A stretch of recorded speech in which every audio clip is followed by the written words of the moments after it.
A castle in winter could look powerful from the outside and still feel cold on the inside. Stone walls lasted and defended, but stone also held chill.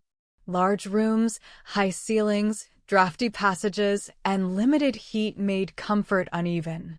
The image of castle luxury often hides a simpler truth. Winter warmth had to be created room by room. Only some parts of a castle were likely to feel consistently livable in winter. Great halls, chambers near active hearths, kitchens, and smaller enclosed rooms might be used more heavily, while other areas remained colder or purely functional. A castle was not one evenly heated home. It was a complex building where warmth had to be concentrated. Fire mattered as much in a castle as in a cottage, though on a different scale.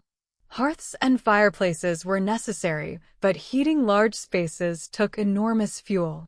Even wealth had practical limits. A noble household could afford more wood and better furnishings, but winter still demanded management. Beds offered one of the most important solutions. Curtains, canopies, mattresses, blankets, furs, and layered textiles turned the bed itself into a warmer microclimate. A cold chamber could still contain a reasonably warm bed once covers were drawn. Sleeping well in winter often meant warming the space around the body, not the whole room. Comfort in a castle depended on labor. Servants carried fuel, warmed rooms, prepared bedding, moved coals, brought hot food, cleaned textiles, and maintained the rhythms of the household. What appears as luxury was usually supported by many practical tasks done by other people, often in cold conditions of their own. People often slept with more layers nearby and with different expectations of indoor temperature than we do today. Nightshirts, caps, socks, robes, and additional blankets mattered. Even wealthy sleepers might not expect a chamber to feel truly warm once the fire burned lower. A castle did not become silent after dark. Wind moved around towers and through gaps. Fires settled in hearths. Doors shifted. Guards, servants, animals, and distant footsteps created a low, uneven soundscape. Sleeping in a castle could mean sleeping inside a structure that always seemed faintly awake. The architecture itself shaped the night. Stairs, corridors, arrow slits, doors, and open vertical spaces moved air in ways that modern houses often do not. Curtains, hangings, shutters, and rugs helped, but the building still had many paths for cold to travel. A chamber protected by thick walls could also be reached by a very cold hallway. Not everyone in a castle slept the same way.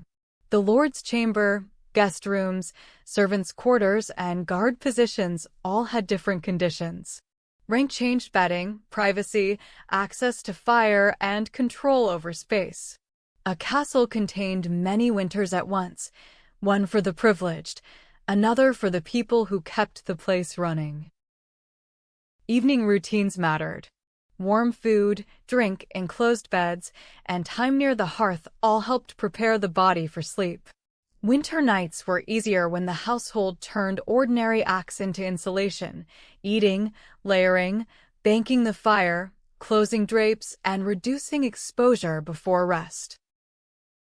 Modern imagination often treats castles as symbols of comfort and grandeur, but winter reveals their trade-offs more honestly.